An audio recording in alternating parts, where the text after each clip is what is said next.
اللہ کے پیارے نبی فرماتے ہیں کل امتی معافن الا المجاہرین، میری امت کے تمام لوگوں کی معافی ہو جائے گی مگر ان لوگوں کی معافی نہیں ہوگی جو کھلم کھلا گناہ کریں گے۔ قال رب بما اغویتنی لأزینن لہم فی الارض ولأغوینہم اجمعین، اے اللہ میں تیری قسم کھا کر کے کہتا ہوں کہ میں تیرے بندوں کے لیے گناہوں کو مزین بنا دوں گا، اٹریکٹیو بنا دوں گا، آکرشک بنا دوں گا، اور میں تیرے سارے کے سارے بندوں کو بہکانے کی کوشش کروں گا۔ الحمدللہ۔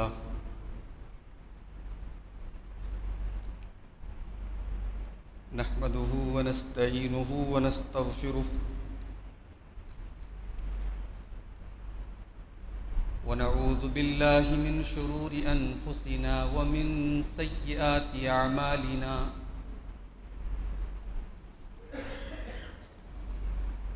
من يهده الله فلا مضل له ومن يضلل فلا هادي له، واشهد ان لا اله الا الله وحده لا شريك له، واشهد ان محمدا عبده ورسوله،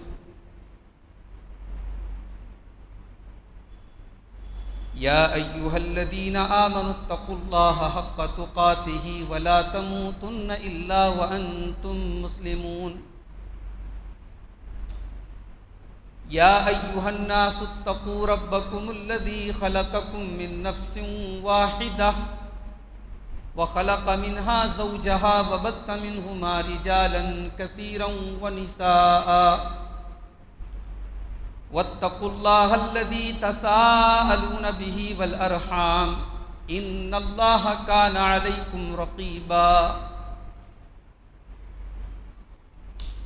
يا أيها الذين آمنوا اتقوا الله وقولوا قولا سديدا يصلح لكم أعمالكم ويغفر لكم ذنوبكم، ومن يطع الله ورسوله فقد فاز فوزا عظيما، أما بعد فإن خير الحديث كتاب الله، وخير الهدي هدي محمد صلى الله عليه وسلم، وشر الأمور محدثاتها وكل محدثة بدعة وكل بدعة ضلالة وكل ضلالة في النار۔ اعوذ باللہ من الشیطان الرجیم، بسم اللہ الرحمن الرحیم، ومن اعرض عن ذکری فإن له معیشة ضنکا ونحشره یوم القیامة اعمی، قال رب لما حشرتني أعمى وقد كنت بصيرا، قال كذلك أتتك آياتنا فنسيتها وكذلك اليوم تنسى۔ محترم علماء کرام، بزرگوں اور دوستوں، نوجوان ساتھیوں، پردہ نشین ماں اور بہنوں، پیارے بچوں،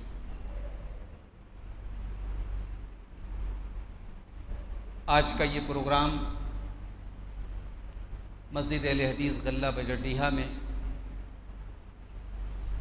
اتحاد ابناء السلفیہ کی طرف سے ہو رہا ہے۔ ہمارے بڑے فاضل دوست ہیں شیخ ظفر نعمان مکی صاحب، جب سے اتحاد ابناء السلفیہ کی ذمہ داری آپ نے سنبھالی ہے، پہلے اتحاد کے پروگرام عام طور سے مدن پورہ کی حد تک ہی ہوتے تھے، اب دھیرے دھیرے اتحاد ابناء السلفیہ نے اپنے دائرے کو اور وسیع کیا ہے۔ ابھی قریب میں ایک پروگرام لوہتا میں ہوا تھا، آج یہ پروگرام بجردیہا میں ہو رہا ہے، ایک دو پروگرام ہمارے علاقے میں علی پورہ میں بھی ہوئے ہیں۔ یہ ایک قابل مبارکباد قدم ہے اتحاد اپنائی سلفیہ پورے بنارس کے ہمارے سلفی فارغین کی طرف منسوب تنظیم ہے، اور اس کا دائرہ پورے بنارس میں ہونا چاہیے، اس کے کام کا دائرہ۔ میں مبارکباد پیش کرتا ہوں اتحاد کے ذمہ داروں کو اور اس مسجد کے ذمہ داروں کو بھی، جنہوں نے اتحاد کو یہ پروگرام کرنے کی اجازت دی، اور بڑی خوبصورت تقریر بھی آپ نے سنی زبان کی ہلاکت کے موضوع پر۔ اللہ تعالی ہم سب کو شیخ محترم کی باتوں پر عمل کی توفیق عطا فرمائے۔ میں نے آپ کے سامنے سورہ طٰہٰ کی ایک آیت پڑھی ہے۔ اس آیت میں اللہ تعالیٰ نے گناہ کا سائیڈ ایفیکٹ بتایا ہے،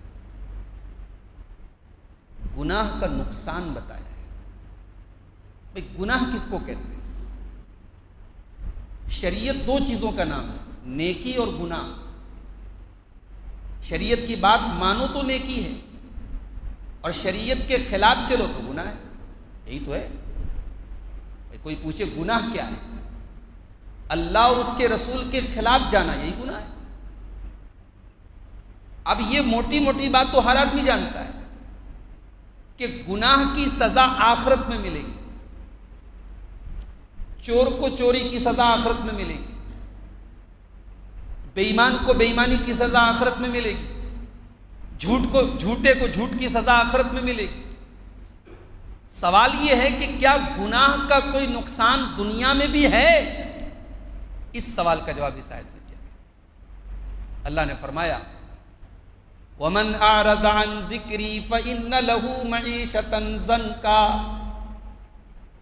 جو ہمارے ذکر سے منہ موڑے گا، جو ہماری بات کو نہیں مانے گا، جو گناہ کرے گا، وَمَنْ أَعْرَضَ عَنْ ذِكْرِي فَإِنَّ لَهُ مَعِيشَةً ضَنْكًا، ہم اس کی زندگی کو تنگی والی بنا دیں گے، ہم اس کی زندگی کو پریشانی والی زندگی بنا دیں گے، اس کی زندگی کو ہم تنگ بنا دیں گے، مشکل والی بنا دیں گے، پرابلم والی بنا دیں گے۔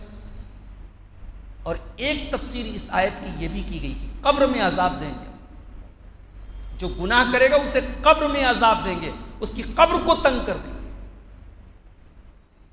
وَنَحْشُرُهُ يَوْمَ الْقِيَامَةِ أَعْمَى، جو ہمارے ذکر سے منہ موڑا کرتا تھا اسے کل قیامت کے دن ہم اندھا بنا کر کے اٹھائیں گے۔ دنیا میں اس نے کبھی چشمہ لگایا ہو نہ لگایا ہو، دنیا میں اس کی آنکھیں بالکل صحیح سلامت رہی ہوں، اس سے کوئی مطلب نہیں ہے۔ کل قیامت کے دن جب ہم اسے اٹھائیں گے تو اندھا بنا کر کے اٹھائیں گے۔ قال رب لم حشرتنی اعمی، بندہ کہے گا اے اللہ تو مجھے اندھا بنا کر کے کیوں اٹھا رہا ہے؟ وقد کنت بصیرا، میں تو دنیا میں اچھا بھلا دیکھا کرتا تھا، میری بینائی میں کوئی کمی نہیں تھی، میری آنکھوں میں کوئی کمی نہیں تھی، میں تو بالکل اچھی طریقے سے دیکھا کرتا تھا۔ قال کذالک اتتک آیاتنا، اللہ فرمائے گا میرے بندے ہماری آیتیں تیرے سامنے پڑھی گئیں، قرآن تیرے سامنے پڑھا گیا، نبی کی حدیثیں تیرے سامنے پڑھی گئیں، تو ایک کان سے سن کر دوسرے کان سے اڑا دیا کرتا تھا، تو بھلا دیا کرتا تھا، تو نظر انداز کر دیا کرتا تھا، تو اگنور کر دیا کرتا تھا۔ وَكَذَلِكَ الْيَوْمَ تُنْسَى، آج ہم تجھے اگنور کر دیں گے، آج ہم تیری طرف اپنی رحمت کی نظریں نہیں ڈالیں گے۔ گناہ انسان کو آخرت میں تو پریشان کرے گا، دنیا میں بھی پریشان کرے گا۔ اچھا گناہ کہتے کس کو ہیں؟ آئیے گناہ کی تعریف، گناہ کی ڈیفینیشن، گناہ کی پریبھاشا اپنے نبی سے چل کر کے پوچھتے ہیں۔ اللہ کے پیارے نبی سے پوچھا گیا۔ اچھا صحابہ سوال بھی کیسے کیسے کرتے ہیں؟ ہمارے ہاں سوال بڑے عجیب و غریب کیے جاتے ہیں۔ بھی میرے پاس ایک سوال کی پرچی آئی ہے، میں انشاءاللہ اس کو بیان کروں گا تقریر کے آخر۔ واٹس ایپ پر تو ایسے ایسے سوال اللہ والے کرتے ہیں، اللہ کی پناہ ہے، میں تو بہت سارے سوالوں کو نظر انداز کرتا ہوں۔ صحابہ کرام سوالات وہ کرتے تھے جس سے دین اور دنیا کا کوئی مطلب ہو، جس سے ہماری نجات کا تعلق ہو، ہماری آخرت کا تعلق ہو، ہمارے دین کا تعلق ہو۔ فضول سوال نہیں کرتے تھے صحابہ، منع کیا گیا سوال کرنے سے، ایسا سوال کرنے سے۔ صحابی نے سوال کیا ہے اللہ کے نبی نیکی کیا ہے اور گناہ کیا ہے؟ نیکی کا مطلب بتا دیجئے اور گناہ کا مطلب بتا دیجئے۔ اللہ کے پیارے نبی نے 2 لائن میں مطلب بتا دیا، فرمایا البر حسن الخلقی، نیکی اچھے اخلاق کا نام ہے، نیکی بہترین اخلاق کا نام ہے۔ ماتھے پر سجدے کا نشان اگر ہے آپ نیک ہیں، لیکن اگر آپ کا اخلاق اچھا نہیں ہے تب آپ نیک نہیں ہیں۔ لمبی داڑھی آپ نے رکھی ہوئی ہے، 5 ٹائم کی نماز کے پابند ہے، بہت اچھی بات ہے، لیکن اگر آپ کا اخلاق اچھا نہیں ہے تو معاف کیجیے گا آپ شریعت کی نظر میں اچھے نہیں ہیں، نیک نہیں ہیں۔ البر حسن الخلقی، نیکی اچھے اخلاق کا نام ہے۔ والاسم ما حاک فی صدرک، اور گناہ کس کو کہتے ہیں؟ اللہ کے نبی نے فرمایا گناہ وہ ہے جس کو کرنے کے ٹائم تمہارے دل میں کھٹک پیدا ہو، گناہ کو کرنے کے ٹائم کھٹک پیدا ہو، بے چینی پیدا ہو، دل کے اندر ایک قسم کا اضطراب ہو، بے چینی ہو، ٹینشن ہو کہ یار یہ کام ٹھیک نہیں ہے، یہ کام میں جو کرنے جا رہا ہوں صحیح نہیں۔ الاسم ما حاک فی صدرک، گناہ یہ ہے کہ تمہارے دل میں کھٹک پیدا ہو۔ وَكَرِهْتَ أَن يَطَّلِعَ عَلَيْهِ النَّاسُ، اور تمہیں یہ پسند نہ ہو کہ لوگ اس کے بارے میں جانیں، جس کام کو تم لوگوں سے چھپانے کی کوشش کرو تمہیں شرم آئے کہ کئی لوگوں کو پتہ نہ چل جائے، سمجھ جاؤ کہ وہ کام غلط ہے، وہ کام گناہ کا کام ہے۔ مگر یہاں ایک بات نوٹ کر لیجیے، کبھی کبھی انسان اتنا ڈھیٹ ہو جاتا ہے کہ گناہ کر کے شرماتا نہیں ہے، گناہ کر کے چھپاتا نہیں ہے، گناہ کر کے اس کو ایکسپوز کرتا ہے، اس کو ظاہر کرتا ہے، اور یہ اور بڑا گناہ ہے۔ یہ گناہ کا سب سے خطرناک درجہ ہے کہ انسان گناہ کرنے کے بعد اس کو چھپائے نہیں، اس کو ظاہر کرے، اس کی نمائش کرے، اس کا اعلان کرے، اور یہ ایسا گناہ ہے کہ اس کی اللہ کے یہاں معافی نہیں۔ اللہ کے پیارے نبی فرماتے ہیں کل امتی معافن الا المجاہرین، میری امت کے تمام لوگوں کی معافی ہو جائے گی مگر ان لوگوں کی معافی نہیں ہوگی جو کھلم کھلا گناہ کریں گے۔ پھر آپ نے مطلب بتایا کہ کھلم کھلا گناہ کرنے کا مطلب یہ ہے رات میں انسان گناہ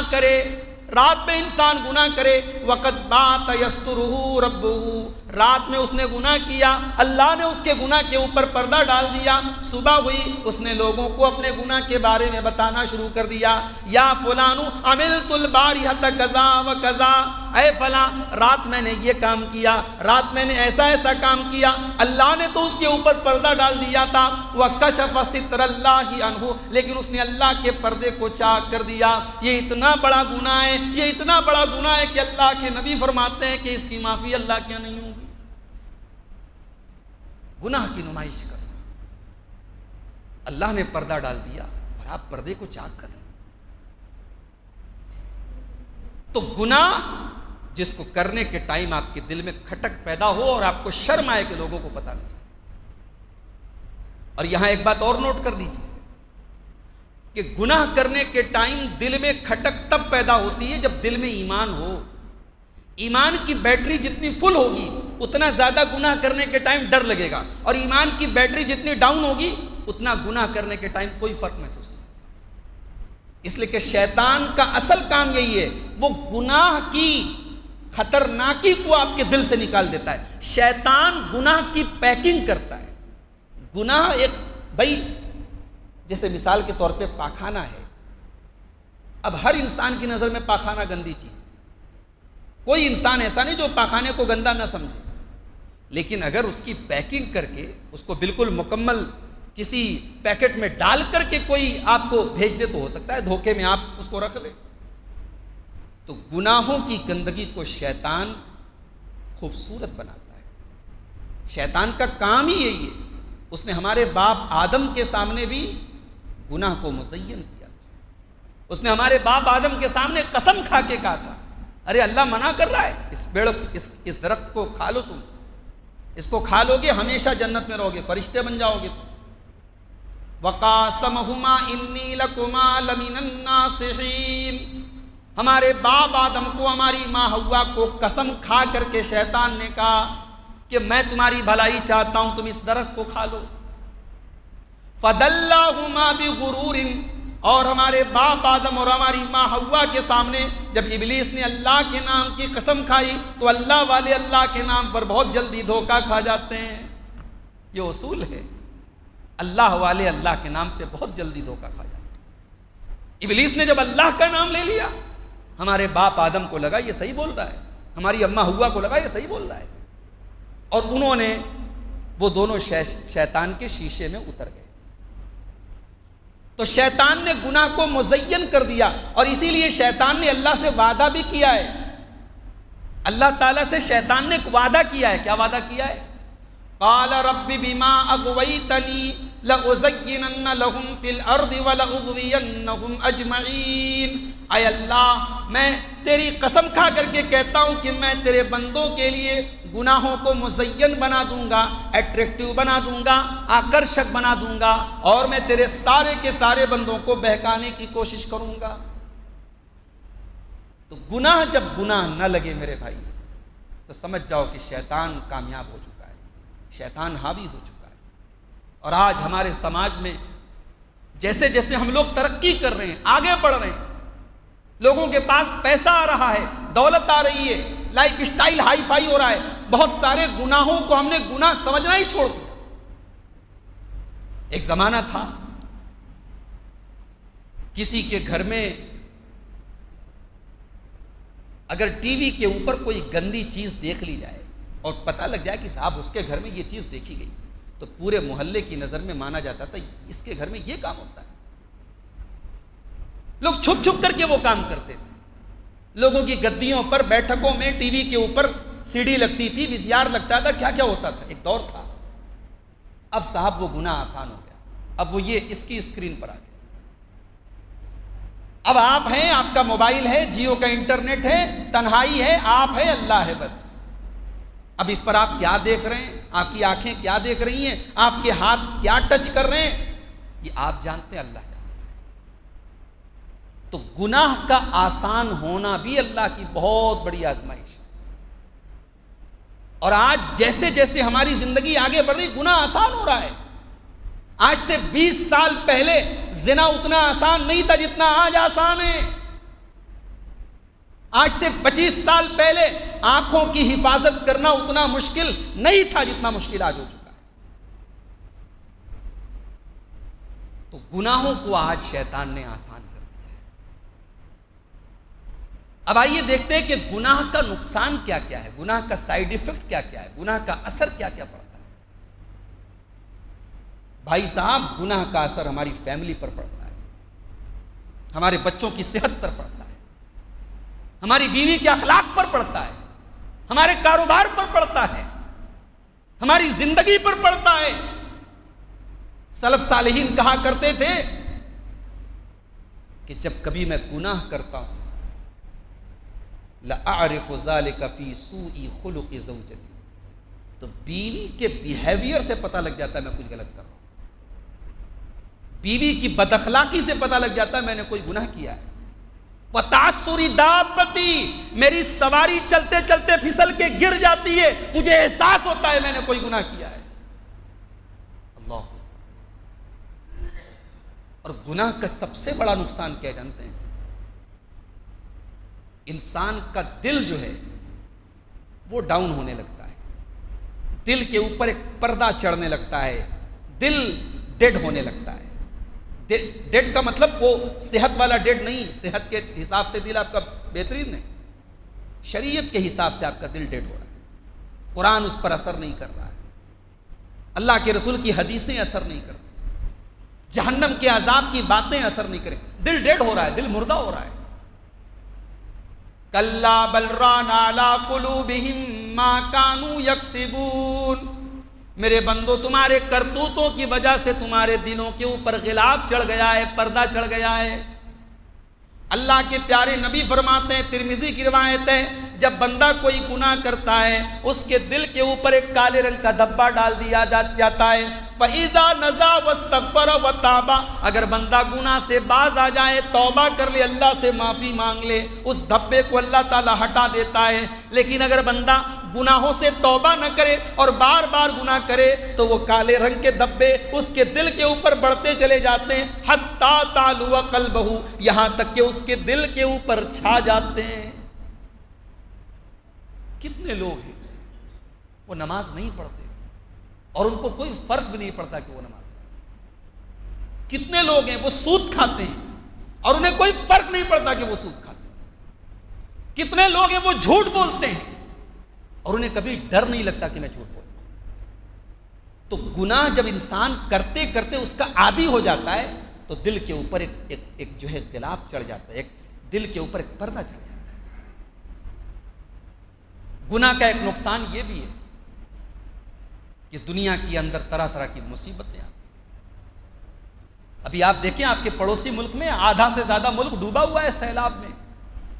ویڈیوز ایسے ایسے آ رہے دیکھ کر کے دل دہل جائے، آدمی زندہ ہے، پورا گھر تباہ ہو چکا ہے، کسی پیڑ کے سہارے اپنے آپ کو سنبھالے ہوئے ہے اور اچانک سیلاب کی اور باڑھ کی ایک لہر آتی ہے اور اس کو لے کے چلی پانچ کے پانچ بھائی فوراً انتقال کر جاتے ہیں، چھوٹے چھوٹے بچے۔ کتنا جانی اور مالی نقصان ہوا ہے۔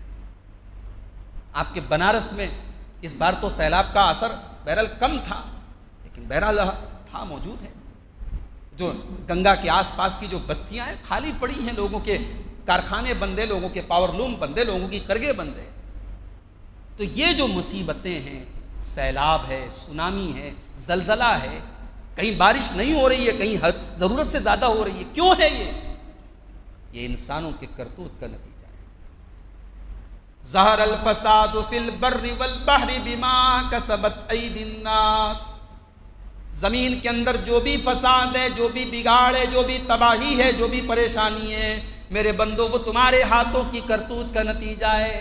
لِيُذِيقَهُمْ بَعْدَ الَّذِي عَمِلُوا، اللہ تعالیٰ تمہاری کچھ حرکتوں کی سزا تم کو دینا چاہتا ہے۔ لَعَلَّهُمْ يَرْجِعُونَ، تاکہ تم اللہ کی طرف رجوع کرو۔ مگر ہم رجوع کہاں کرتے ہیں؟ باڑھ آتی ہے تو لوگ جاتے ہیں مزہ لینے کے لیے، تماشا دیکھنے کے لیے۔ کسی کا مکان ٹوٹ گیا اور آپ تماشا دیکھ رہے ہیں، کسی کا آشیانہ لٹ گیا اور آپ جا کر کے ویڈیو بنا رہے ہیں۔ شرم آنی چاہیے ہمیں۔ تو اللہ نے کہا مصیبتیں ہم اس لیے نازل کرتے ہیں تاکہ لوگ رجوع کریں، لوگ اللہ کی طرف پلٹیں۔ ہم پلٹتے نہیں، ہمارے دل اتنے سخت ہو گئے۔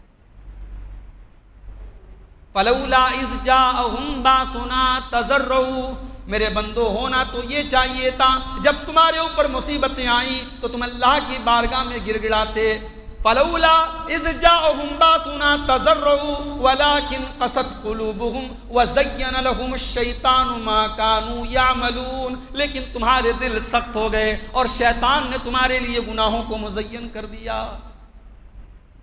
دل سخت ہو گیا، ہمیں احساس بھی نہیں ہوتا کہ گناہ کی وجہ سے ہم پر کیا کیا مصیبتیں آئی۔ ہم تو اسی چکر میں پریشان ہیں، صاحب فلانے کی حکومت آ گئی، فلانے کی حکومت آ گئی، ہمارا کاروبار یہ ہو گیا۔ ارے ہم چور ہیں، ہمارا پورا کاروبار A to Z بھرشٹاچار پر ڈیپینڈ ہے۔ ہم اپنی اصلاح نہیں کرتے، اپنے دامن میں ہم نہیں جھانکتے اور ہم کہتے ہیں صاحب حکومت چور ہے، فلاں چور ہے، فلاں سے مصیبت ہے۔ مصیبت تو ہمارے اپنے کرتوتوں کا نتیجہ ہے۔ انسان کے گناہ کی وجہ سے اس کی روزی چھین لی جاتی ہے۔ اللہ کے پیارے نبی صلی اللہ علیہ وسلم فرماتے ہیں ان العبد لیحرم الرزق بذنب یصیبہ، بندے کے مقدر کی روزی جو اس کے ملنے والی ہوتی ہے اس کے گناہ کی وجہ سے چھین لی جاتی ہے۔ گناہ انسان کو ذلیل کرتا ہے، آخرت میں تو ذلیل کرے گا ہی کرے گا، دنیا میں بھی گناہ ذلیل کرتا ہے۔ انسان اللہ کو ناراض کر کے عزت نہیں پا سکتا۔ عزت کا مطلب کیا ہوتا ہے صاحب؟ عزت کا مطلب یہ نہیں ہے کہ لوگ آپ کو دیکھ کر آپ کو سلام کریں۔ عزت کا مطلب یہ ہوتا ہے لوگ آپ سے محبت کریں، لوگ آپ کی قدر کریں، لوگ آپ کا احترام کریں، اور وہ احترام اور وہ عزت اللہ کو ناراض کر کے آپ نہیں پا سکتے۔ کتنے بڑے بڑے علماء ہیں، شیخ عبدالعزیز ابن باز سعودی عرب میں رہتے تھے، آج ہندوستان کی ایک بڑی آبادی ان سے محبت کرتی ہے۔ علامہ البانی البانیہ کے رہنے والے تھے، آج ان کا نام ہم احترام سے لیتے ہیں۔ امام بخاری کے انتقال کو 1000 برس گزر گئے، آج ان کی کتاب ہم مدرسوں میں پڑھتے ہیں۔ کیوں صاحب؟ یہ لوگ ہمارے لیے کوئی پیسہ چھوڑ کے گئے کیا؟ کوئی پراپرٹی چھوڑ کے گئے کیا؟ ان سے کوئی فائدہ ہے؟ ان کی نیکی، ان کا علم، ان کا عمل، ان کا تقویٰ، اس نے ان کو لوگوں کی نظر میں محبوب بنایا۔ تو گناہ انسان کو ذلیل کرتا ہے۔ اسی لیے اللہ نے فرمایا سورہ فاطر کے اندر، من کان یرید العزت فللہ العزت جمیعا، عزت اگر حاصل کرنا چاہتے ہو تو یاد رکھو عزت کا مالک اللہ ہے۔ من کان یرید العزت فللہ العزت جمیعا، عزت کا مالک اللہ تعالیٰ ہے۔ الیہ یصعد الکلم الطیب والعمل الصالح یرفعہ، تمام کی تمام پاکیزہ کلمات اللہ ہی کی طرف چڑھتے ہیں۔ ہم جو بھی نیک اچھی باتیں بولتے ہیں، پاکیزہ کلمات بولتے ہیں، وہ اللہ کی طرف چڑھتے ہیں۔ امام بخاری اس آیت کو لائے ہیں کتاب التوحید میں، صحیح بخاری میں، اور اس سے ثابت کرتے ہیں کہ اللہ اوپر ہے، اس لیے کہ نیکی اللہ کی طرف چڑھتی ہے، بھئی چڑھے گی اس کی طرف جو اوپر ہوگا۔ اس آیت سے ثابت ہوا کہ اللہ اوپر ہے، اللہ کی ذات اوپر ہے، اللہ اپنے عرش پر مستوی ہے، اللہ کا علم ہر جگہ ہے، اللہ کی قدرت ہر جگہ ہے، اللہ کا پاور ہر جگہ ہے، مگر اللہ کی ذات اوپر ہے، اللہ اپنی ذات کے اعتبار سے عرش پر ہے۔ تو اللہ نے فرمایا کہ نیک کلمات اس کی طرف چڑھتے ہیں، والعمل الصالح یرفعہ، اور آدمی جب نیک بات بولتا ہے اور اس کے بعد نیک عمل کرتا ہے تو نیک عمل سے اس کی بات میں وزن پیدا ہو جاتا ہے۔ والذین یمکرون السیئات لہم عذاب شدید، اور جو لوگ گناہ کا کام کرتے ہیں ان کے لیے دردناک عذاب ہے۔ ومکر اولئک ھو یبور، اور گناہ کرنے والوں کی مکاری چلنے والی نہیں۔ تو گناہ انسان کو ذلیل کرتا ہے، گناہ سے انسان کا علم چھین لیا جاتا ہے۔ ہم نے کتنے ایسے لوگوں کو دیکھا جو کسی ادارے کے فارغ تھے، لمبی داڑھی تھی، 10 سال انہوں نے مدرسے میں گزارا تھا، بخاری کی حدیثیں پڑھی تھی، مسلم کی حدیثیں پڑھی تھی، استاد کے سامنے بیٹھ کر کتابیں پڑھی تھی، JNU چلے گئے، جامعہ ملیہ چلے گئے، یونیورسٹی کے ماحول میں چلے گئے، دین سے دور ہو گئے، داڑھی صفا چٹ ہو گئی، نمازوں کو چھوڑ دیا۔ آج ان کی گفتگو میں، آج ان کی بات چیت میں کہیں ایسا احساس نہیں ہوتا کہ یہ عالم دین ہے۔ آج ان سے ملاقات ہوتی ہے تو افسوس ہوتا ہے کہ کیا یہ وہی آدمی ہے جس کو ہم نے کل مدرسے میں قرآن اور حدیث پڑھتے ہوئے دیکھا تھا۔ گناہ کی وجہ سے انسان کا علم چھین لیا جاتا ہے۔ اسی لیے امام شافعی رحمۃ اللہ علیہ اپنے استاذ امام وکیع بن جراح سے جب پوچھتے ہیں، کہتے ہیں امام شافعی رحمۃ اللہ علیہ، شکوت الی وکیع سوء حفظی فارشدنی الی ترک المعاصی، میں نے اپنے استاذ محترم حضرت امام وکیع سے پوچھا کہ میرا حافظہ مضبوط نہیں ہے، میری یادداشت اچھی نہیں ہے، کوئی طریقہ بتا دیجئے یادداشت اچھی ہو جائے۔ کتنے حافظ قرآن ہیں، قرآن کو آپ کے حافظ بنے، اس کے بعد گناہوں کی دنیا میں، گناہوں کی دلدل میں چلے گئے، ان کا قرآن کا حفظ ختم ہو گیا، اللہ نے چھین لیا ان کے سینے سے قرآن۔ بھئی قرآن کا حافظ ہونا بڑے نصیب کی بات ہے، اللہ نے آپ کو قرآن کا حافظ بنایا ہے، اللہ نے آپ کو چن لیا ہے میرے بھائی، اور آپ گناہوں کی دلدل میں پھنس کر کے اپنے اس حفظ قرآن کی نعمت سے اپنے آپ کو محروم کر رہے ہیں۔ امام شافعی نے اپنے استاد سے پوچھا میری یادداشت کمزور ہے، کیا کروں؟ امام شافعی کو استاد نے جواب دیا، فارشدنی الی ترک المعاصی، بچے تو گناہوں کو چھوڑ دے، تو غلط کام کبھی مت کرنا، تو گناہ کا کام مت کرنا۔ فإن العلم نور من الہ ونور اللہ لا یعطی لعاصی، اس لیے کہ علم دین اللہ کا نور ہے، اور اللہ کا نور اللہ اپنے نافرمان کو نہیں دیتا ہے۔ تو یہ گناہوں کے نقصانات ہیں۔ اب آئیے تقریر کے اگلے پوائنٹ کی طرف بڑھتے ہیں، گناہوں سے بچا کیسے جائے؟ بھائی گناہ کو ہم نے سمجھ لیا، گناہوں کے نقصان کو بھی سمجھ لیا، اور ہم سب گناہ کرتے ہیں۔ اس مسجد میں اس مجلس میں بیٹھا ہوا کوئی شخص اگر یہ کہتا ہے کہ صاحب میں نے کبھی گناہ نہیں کیا، جھوٹ بولتا ہے۔ کل بنی آدم خطاء، آدم کے تمام بیٹے خطا کار، وخیر الخطائین التوابون، لیکن بہترین خطا کار وہ ہیں جو اللہ کی بارگاہ میں توبہ کریں، اللہ سے معافی مانگیں۔ تو گناہوں سے بچنے کا طریقہ کیا ہے، یہ اس پر میں مختصر سی گفتگو کر کے بات ختم کروں۔ گناہوں سے بچنے کے لیے سب سے پہلا کام آپ کو یہ کرنا پڑے گا کہ آپ کو اپنے دل میں یہ احساس پیدا کرنا پڑے گا کہ دنیا میں کوئی جگہ ایسی نہیں ہے جہاں اللہ ہمیں نہ دیکھ رہا ہو۔ جب یہ احساس دل میں پیدا ہو جائے گا کہ اللہ دیکھ رہا ہے، تب انسان آٹومیٹک گناہوں سے بچے گا۔ الم یعلم بان اللہ یرا، کیا انسان یہ نہیں جانتا کہ اللہ دیکھ رہا ہے؟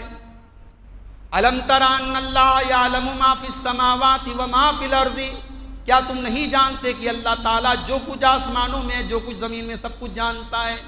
ما یکون من نجوا ثلاثۃ الا هو رابعهم ولا خمسۃ الا هو سادسهم ولا ادنى من ذلك ولا اکثر الا هو معهم اینما كانوا۔ 3 لوگ آپس میں بیٹھ کر کے چپکے باتیں کر رہے ہیں، 4 لوگ باتیں کر رہے ہیں، 5 لوگ باتیں کر رہے ہیں، اللہ سب کی باتوں کو جانتا ہے۔ ثم ينبئهم بما عملوا يوم القیامہ، اور جو کچھ بھی ہم عمل کریں گے کل قیامت کے دن اللہ ہمارے عمل کی پوری خبر دے دے گا۔ ان اللہ بكل شيء علیم، اللہ ہمارے ہر عمل سے باخبر ہے۔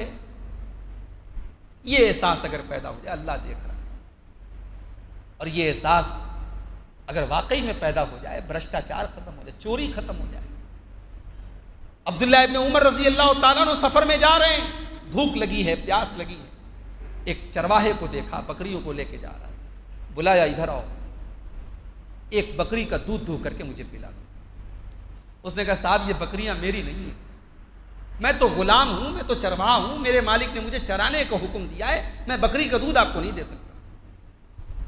عبداللہ ابن عمر کو بڑی حیرت ہوئی کہ ایک غلام آدمی، ایک چرواہا آدمی، ایک دیہاتی آدمی، اس کے دل میں اللہ کا اتنا ڈر ہے۔ عبداللہ ابن عمر نے اس کو پرکھنے کے لیے، جانچنے کے لیے، اس کا ٹیسٹ لینے کے لیے اس کو ایک آفر کیا، کہا ایک کام کرو، تم اتنی ساری بکریاں ہیں، تم ایک بکری مجھے دے دو، میں بکری کا دودھ بھی پی لوں گا اور ضرورت پڑی تو بکری کو ذبح کر کے اس کا گوشت بھی کھا لوں گا، اور تم کو پیسہ بھی دے دوں گا، اور تم اپنے مالک سے کہہ دینا کہ میں جنگل میں گیا تھا اور بھیڑیا آیا اور ایک بکری کو لے کے چلا گیا، تمہارا مالک کوئی کچھ کہے گا بھی نہیں، کیونکہ بکریاں بھیڑیا آتے رہتے ہیں، بکریوں کو لے کے بھاگ جاتے ہیں۔ عبداللہ ابن عمر نے یہ آفر پیش کیا اس چرواہے کو جانچنے کے لیے کہ دیکھیں اس کے دل میں کتنا اللہ کا ڈر ہے۔ وہ چرواہا کوئی پڑھا لکھا نہیں تھا، اس کے پاس کوئی ڈگری نہیں تھی، اس کے پاس ایمان تھا، اس کے پاس تقویٰ تھا، اس کے پاس اللہ کا ڈر تھا۔ اس نے عبداللہ ابن عمر کے اس آفر کے جواب میں کہا اے عبداللہ، آپ نے بڑا اچھا آفر پیش کیا، مالک بھی خوش ہو جائے گا، مجھے بھی پیسے مل جائیں گے، آپ کو بکری مل جائے گی۔ اے عبداللہ ابن عمر، آپ نے سب کو تو مطمئن کرنے کا مجھے طریقہ بتا دیا، فَأَيْنَ اللَّهُ، مجھے بس اتنا بتا دیجئے کل اللہ کی بارگاہ میں جب اللہ مجھ سے پوچھے گا تو نے اپنے مالک کے ساتھ بے ایمانی کیوں کی، تو نے اپنے مالک کے ساتھ خیانت کیوں کی، میں اللہ کو کیا جواب دوں گا، مجھے بس اتنا بتا دیجئے۔ فَأَيْنَ اللَّهُ، اے عبداللہ مجھے اتنا بتا دیجئے کہ اللہ کہاں چلا گیا، میں اللہ کو کیا جواب دوں گا۔ عبداللہ ابن عمر رضی اللہ تعالیٰ عنہ بہت بڑے صحابی، آنکھوں میں آنسو آ گئے، ایک چرواہے کے دل میں اللہ کا اتنا ڈر ہے۔ مدینہ پہنچے، اس کے مالک کا پتہ لگایا وہ کس کا غلام ہے، مالک کو بلایا، اس کی قیمت دے کر کے اس کو آزاد کیا، اور پھر اس غلام سے کہا تیرے اس ایک جملے نے آج تجھے غلامی سے آزاد دلائی ہے، اور کل یہی جملہ تجھے قیامت کے دن جہنم کی آگ سے آزادی دلائے گا، کیونکہ تیرے دل میں اللہ کا ڈر ہے۔ تو نے کہا کہ اللہ کو کیا جواب دے؟ تو یہ احساس اگر پیدا ہو جائے کہ اللہ کو کیا جواب دینا ہے، مسئلہ ہی حل ہو جائے۔ دوسری چیز، بہت سارے گناہ سے ہم اس لیے بھی بچتے ہیں کیونکہ ہمیں لوگوں سے شرم آتی ہے، ہمیں یہ ہوتا ہے کہ صاحب اگر ہم نے یہ گناہ کیا، اگر لوگوں کو پتہ چل جائے گا تو کیا ہو۔ یہ جو لوگوں کا ڈر ہے، لوگوں سے شرم ہے، یہ شرم جب اللہ کی شرم میں بدل جائے، جب ہمارے دل میں یہ احساس ہو جائے کہ اللہ کیا کہے گا، اللہ سے جب ہم کو شرم آنے لگے، تب ہم گناہوں سے بچ جائیں۔ ایک بڑی پیاری حدیث سنانے جا رہا ہوں، آج کی پوری تقریر کا خلاصہ اس حدیث کے اندر موجود ہے، اس کو سنیے گا غور سے۔ عبداللہ ابن مسعود رضی اللہ تعالیٰ عنہ کہتے ہیں، ترمذی کی روایت، اللہ کے پیارے نبی نے اپنے صحابہ سے کہا استحیوا من اللہ حق الحیا، اے میرے صحابہ اللہ سے شرم کرو جتنی شرم کرنی چاہیے، اللہ سے شرماؤ جتنا شرمانا چاہیے۔ صحابہ نے کہا اللہ کے نبی الحمدللہ ہم اللہ سے شرماتے ہیں۔ اللہ کے نبی نے فرمایا نہیں تم سمجھے نہیں اللہ سے شرمانے کا کیا مطلب ہے۔ آپ نے فرمایا الاستحیاء من اللہ حق الحیاء، اللہ سے شرمانے کا یہ مطلب ہے ان تحفظ الراس وما وعى، کہ تم اپنے سر کی حفاظت کرو۔ اگر اللہ سے شرماتے ہو تو اپنے سر کی حفاظت کرو، وما وعى، اور سر کے اندر جتنی چیزیں ان کی حفاظت کرو۔ بھائی سر کے اندر کون کون سی چیزیں ذرا آپ دیکھیے تو، ابھی آپ نے زبان پر تقریر سنی، زبان کہاں ہے؟ سر کے اندر ہی تو ہے۔ آنکھیں کہاں ہیں؟ سر کے اندر ہی تو ہے۔ کان کہاں ہیں؟ سر کے اندر ہی تو ہے۔ ہونٹ کہاں ہیں؟ سر کے اندر ہی تو ہے۔ تو اللہ کے رسول نے کہا سر کی حفاظت کرو اور سر کے اندر جتنی چیزیں ان کی حفاظت کرو۔ والبطن وما حوا، اور پیٹ کی حفاظت کرو۔ پیٹ کی حفاظت کا کیا مطلب ہے؟ یعنی پیٹ میں حرام چیزوں کو مت ڈالو، پیٹ میں ناجائز چیزوں کو مت ڈالو، اور پیٹ سے ریلیٹڈ جتنی چیزیں ہیں، پیٹ سے ریلیٹڈ کیا ہے؟ شرمگاہ ہے، شرمگاہ کی حفاظت کرو۔ پیٹ سے ریلیٹڈ ہاتھ ہے، پیر ہیں، ان کی حفاظت کرو۔ اور تیسری چیز اللہ کے نبی نے فرمایا وَتَتَذَكَّرَ الْمَوْتَ وَالْبِلَا، موت کو یاد کرو اور مٹی میں ملنے کے دن کو یاد کرو۔ مٹی میں تو ملنا ہے نا، مٹی میں سب کو ملنا ہے میرے بھائی، ایک دن تو مرنا ہے، سب کو مرنا ہے۔ اور اگر انسان موت کو یاد رکھے، ابھی ایک صاحب کا میں نے نام نہیں یاد آ رہا ہے، پاکستان کے تھے، وہ بہترین آدمی، خوبصورت آدمی، باڈی بلڈر آدمی، پیسے والا آدمی، اس کو کوئی عجیب و غریب بیماری ہو گئی، کینسر سے ریلیٹڈ کوئی بیماری تھی۔ اس کا پہلے کا فوٹو آپ دیکھیے اور بعد کا فوٹو دیکھیے، یعنی ایک خوبصورت جوان تگڑا، اور اس کے بعد اس کی تصویر جو آتی ہے بیماری کے بعد بالکل سوکھ کر کے کانٹا ہو گیا، اور ابھی لیٹسٹ اس کی خبر آئی انتقال بھی ہو گیا اس کا۔ انسان کی زندگی کیا ہے میرے بھائی؟ پانی کا بلبلہ ہے۔ اللہ تبارک و تعالیٰ جب چاہے ہماری زندگی کو چھین سکتا ہے۔ کوئی یہ سوچ کر کے بیٹھا ہے کہ وہ بڑھاپے میں اللہ کو راضی کرے گا، وہ غلط فہمی کا شکار ہے میرے بھائی۔ جنازے آپ گن لیجئے گا، جوانوں کے جنازے زیادہ ہوتے ہیں۔ کورونا کے دور میں بڑے جنازے، جوانوں کے جنازے ہم نے دیکھے۔ ہم انتظار میں بیٹھے ہیں کہ صاحب ہم اللہ کو راضی کر لیں گے 50 کے بعد، 40 کے بعد، یا 40 منٹ کی گارنٹی نہیں ہے، 40 سیکنڈ کی گارنٹی نہیں ہے۔ موت کو اگر انسان یاد رکھے، انسان گناہوں سے بچ سکتا ہے۔ اسی لیے اللہ کے پیارے نبی فرماتے ہیں اکثروا ذکر ہادم اللذات، یعنی الموت، لذتوں کو توڑ دینے والی چیز موت کو کثرت سے یاد کیا کرو۔ اسی لیے آپ نے قبرستان کی بھی کبھی کبھی جانے کا حکم دیا۔ یہ الگ بات ہے کہ آج ہم اتنے بڑے سخت دل ہو گئے کہ قبرستان پہ بیٹھ کر کے جوا کھیلا جا رہا ہے، قبرستان پہ بیٹھ کے دارو پی جا رہی ہے، قبرستان پہ بیٹھ کے گناہ کے کام ہو رہے ہیں۔ ابھی کل بڑی بازار کی طرف ایک جنازے میں گیا، وہاں لوگوں نے بتایا ایک قبرستان ہے، وہاں بیٹھ کے لوگ جوا کھیل رہے ہیں۔ وہ کسی کا پرسنل قبرستان ہے، تو اب اس میں اس کی پوری باؤنڈری جو ہے اس کے اوپر کانٹے وغیرہ لگانے کی بات چل رہی ہے تاکہ اس طریقے کا غلط کام ہو۔ یعنی انسان اس حد تک گر چکا ہے کہ قبرستان میں بیٹھ کے وہ جوا کھیل رہا ہے، اسے ڈر نہیں لگ رہا ہے کہ یہ وہ جگہ ہے جہاں ہمیں مرنے کے بعد آنا ہے۔ اللہ کے نبی نے قبرستان جانے کا حکم دیا، آپ نے فرمایا تزور القبور، قبرستان جایا کرو، فإنها تذکرکم الآخرہ، قبرستان جانے سے تمہیں موت کی یاد آئے گی، آخرت کی یاد آئے گی۔ تو گناہوں سے بچنا ہے تو موت کو یاد رکھو۔ عبداللہ ابن عمر کہا کرتے تھے اذا اصبحت فلا تنتظر المساء، جب صبح ہو جائے تو شام کا انتظار نہ کیا کرنا، واذا امسیت فلا تنتظر الصباح، اور جب شام ہو جائے تو صبح کا انتظار نہ کیا کرو۔ رات کو جب بستر پہ لیٹو تو یہ سوچ کر کے لیٹو، ہو سکتا ہے کہ آج کی رات میری زندگی کی آخری رات ہو، اگر اسی حال میں اللہ کے یہاں چلا گیا تو میں اللہ کو کیا جواب دوں گا۔ کہیں ایسا نہ ہو کہ کل ہمیں پچھتانا پڑے، کل اللہ کی بارگاہ میں ہمیں پچھتانا پڑے کہ اے اللہ ہم نے تو بڑے گناہ کیے ہیں، بڑی لاپرواہی کی، بڑی کوتاہی کی۔ ان تقول نفس یا حسرتا علی ما فرطت فی جنب اللہ، میرے بندو کہیں ایسا نہ ہو کل قیامت کے دن تمہیں پچھتانا پڑے اور تم اپنی زبان سے یہ کہو کہ اللہ ہائے افسوس، میں نے تیرے بارے میں بڑی کوتاہی کی، میں نے بڑی لاپرواہی کی۔ کل اللہ کی بارگاہ میں جب ہم پچھتائیں گے تو وہاں ہمارے پاس کوئی راستہ نہیں ہوگا، یہاں تو راستہ ہے۔ جانتے ہو جب جہنمی لوگ جہنم میں چلے جائیں گے تو جہنمی لوگ رو رو کر کے کلپ کلپ کر کے اللہ سے ایک ریکویسٹ کریں گے، اللہ سے گزارش کریں گے۔ کیا گزارش کریں گے؟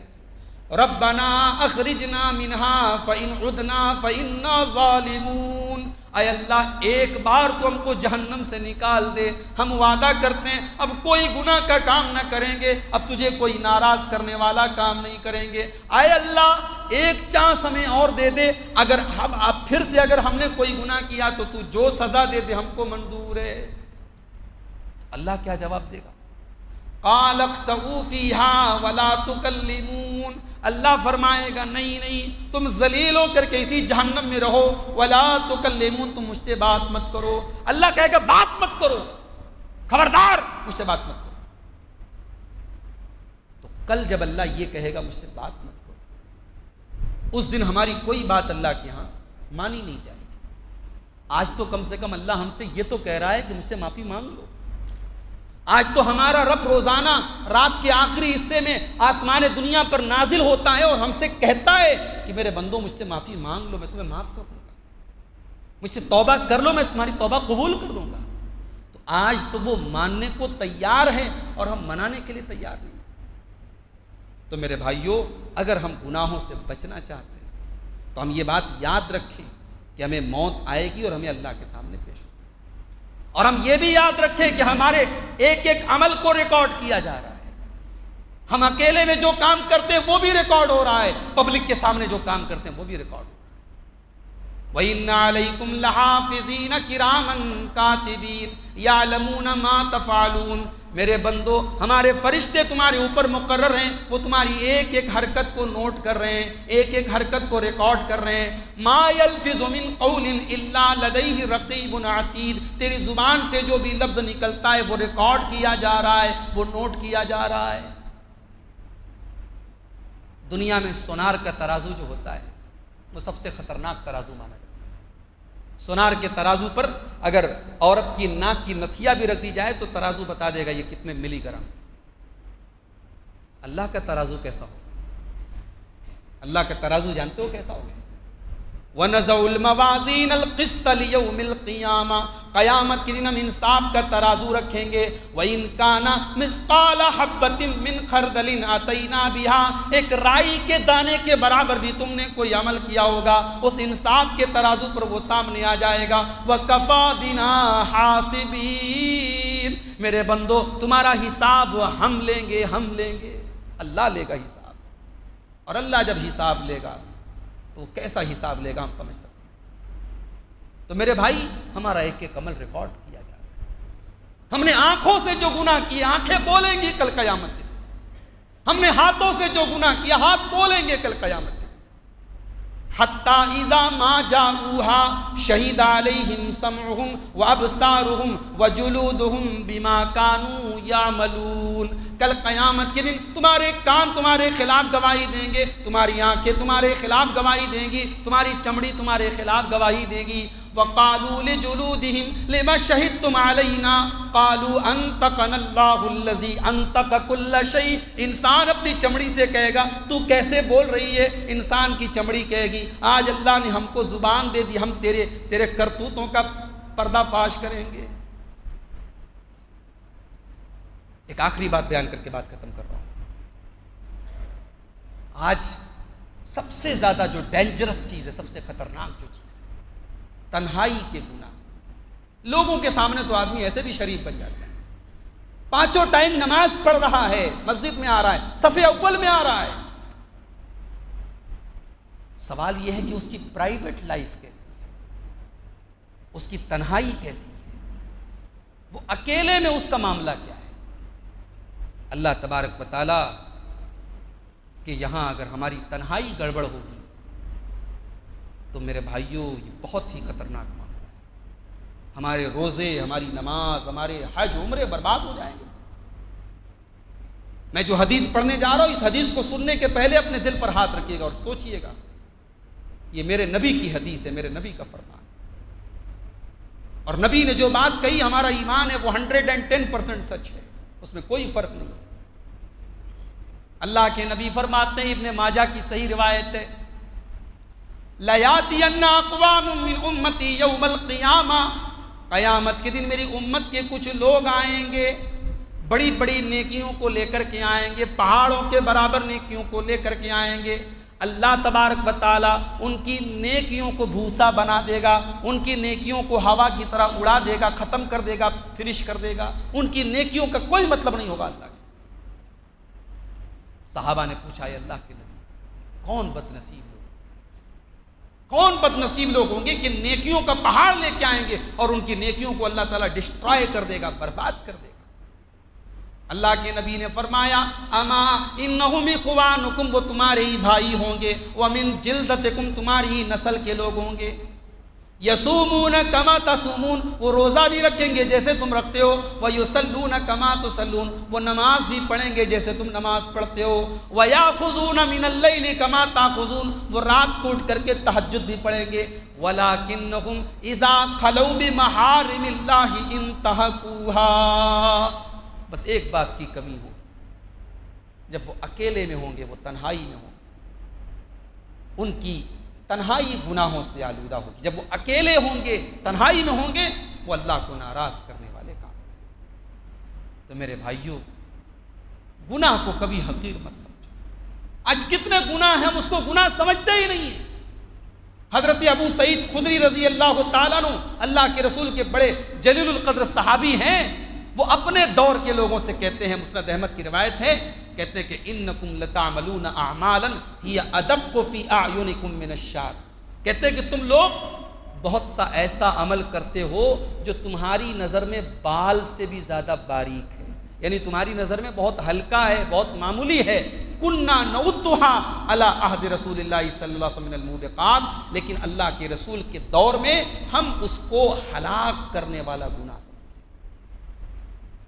تو گناہ سے ہمیشہ ڈرنا چاہیے، گناہ کو کبھی انڈر اسٹیمیٹ نہیں کرنا چاہیے، ہلکے میں نہیں لینا چاہیے. کبھی کبھی چھوٹے چھوٹے گناہ انسان کو برباد کر دیتے.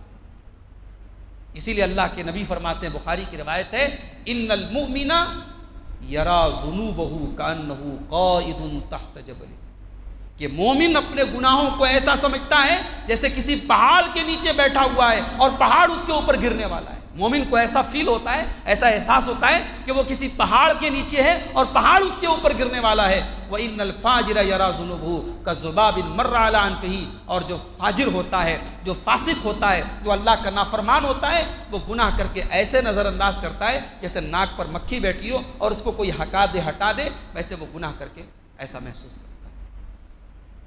تو گناہوں کی خطرناکی کو میرے بھائیوں ہمیں اور آپ کو سمجھنے کی ضرورت ہے. اللہ سے دعا ہے رب العالمین ہم سب کو گناہوں سے بچنے کی توفیق عطا فرمائے. ہمیں اللہ تعالیٰ تنہائی کے گناہوں سے، خاص طور سے ہمارے نوجوانوں کی حفاظت فرمائے. یہ ایک پرچی پر 2-3 سوالات آئے تھے.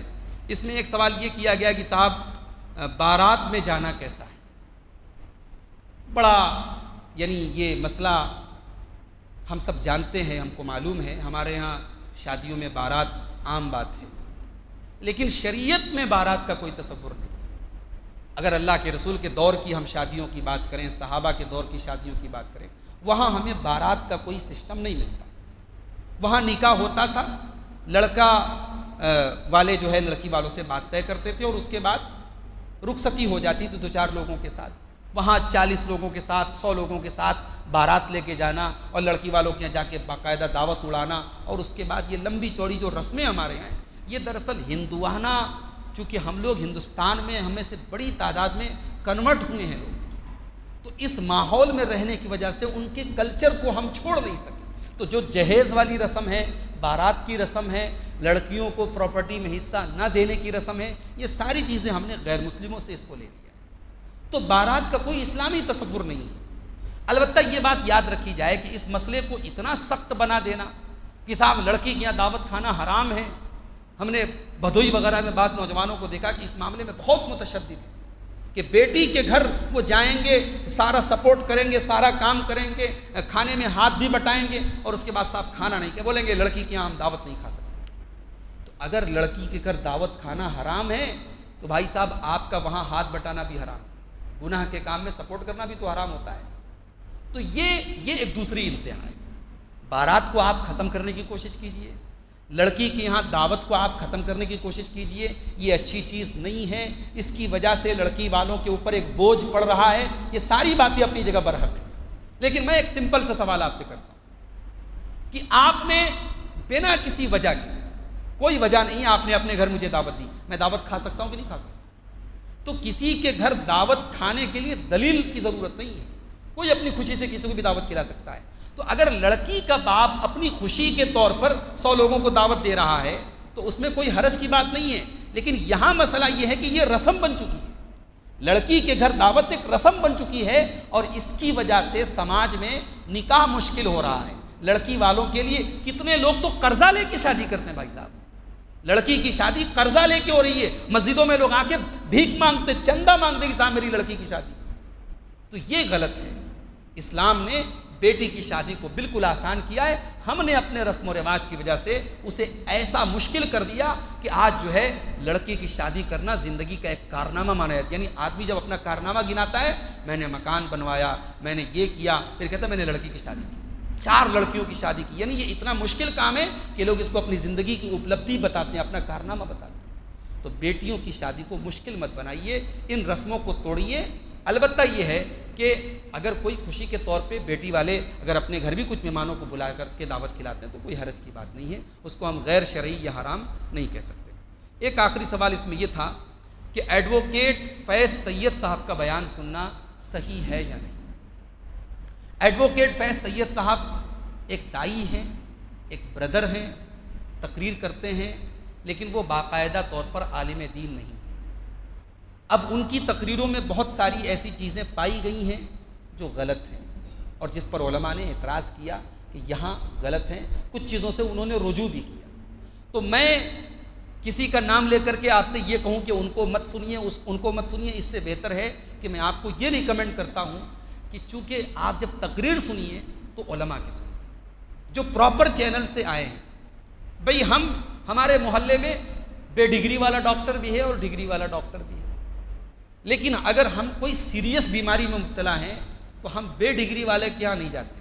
ویسے بے ڈگری والے کے تو ایسے بھی نہیں جانا چاہیے، لیکن اگر سیریس میٹر ہو تو ہم ڈگری والے کے یہاں جو اسپیشلسٹ ہے اس کے پاس جاتے ہیں کہ بھائی صاحب اس نے پڑھا ہے، اس کے پاس علم ہے، نالج ہے۔ ہارٹ کا مسئلہ ہم کارڈیولوجسٹ کے پاس جاتے ہیں، لیور کا مسئلہ ہے ہم گیسٹرولوجسٹ کے پاس جاتے ہیں، جو جس کان کا مسئلہ ہم ENT والے کے پاس جاتے ہیں۔ تو اسی طریقے سے دین کا مسئلہ ہے تو آپ علماء سے کانٹیکٹ کیجیے۔ اگر ہر ایرا غیرا نتھو خیرا مطلب وہ تقریر کر سکتا ہے، وہ بیان کر سکتا ہے، وہ لیکچر دے سکتا ہے، تو پھر جامعہ سلفیہ کو تو بند کر دینا چاہیے۔ کائے بلا وجہ لوگ پریشان بنے، کروڑوں روپیہ خرچ ہو رہا ہے، مدرسوں کو بند کر دینا چاہیے۔ تو یہ جو ایک پراپر چینل بنا ہے کہ 10 سال اساتذہ سے علم دین حاصل کیا جا رہا ہے اور اس کے بعد ایک آدمی دین کے کام میں لگا ہے، دعوت کے کام میں لگا ہے، ایسے لوگوں کو ہمیں پروموٹ کرنا چاہیے۔ انٹرنیٹ پر آج بہت سارے مقرر ہیں، اسپیکر ہیں، بہت اچھے اچھے انداز میں تقریر کرتے ہیں، لیکن سب لوگوں کی بات صحیح ہے ایسا نہیں ہے۔ تو آپ علماء سے مشورہ کیجئے کہ ہمیں کن لوگوں کو سننا چاہیے۔ موجودہ وقت میں ہمارے ہندوستان کے علماء میں اگر ہم بات کریں، شیخ ابو زید ضمیر کو آپ سنیے، بہت بہترین عالم دین ہیں۔ شیخ جلال الدین قاسمی صاحب بہت بہترین عالم دین ہیں۔ شیخ عبدالعظیم مدنی، عبدالحسیب مدنی، اور اسی طریقے سے شیخ ابو رضوان محمدی۔ ہمارے بنارس میں بھی بہت سارے ہمارے اساتذہ ہیں، علماء ہیں، آپ ان کو سنیے، علماء کو سنیے میرے بھائیو، جنہوں نے علم دین کو سیکھا ہے۔ صرف زبان اور کان کی چاشنی کے لیے مت سنیے، آپ علم دین کو صحیح لوگوں سے حاصل کیجیے، یہی میری آپ سے گزارش ہے۔ آخر میں اللہ سے دعا ہے رب العالمین ہم سب کو کہنے سننے سے زیادہ عمل کی توفیق عطا فرمائے۔ رب العالمین دنیا اور آخرت دونوں جہان میں ہم سب کو کامیاب فرمائے، آمین۔ وآخر دعوانا الحمدللہ رب العالمین۔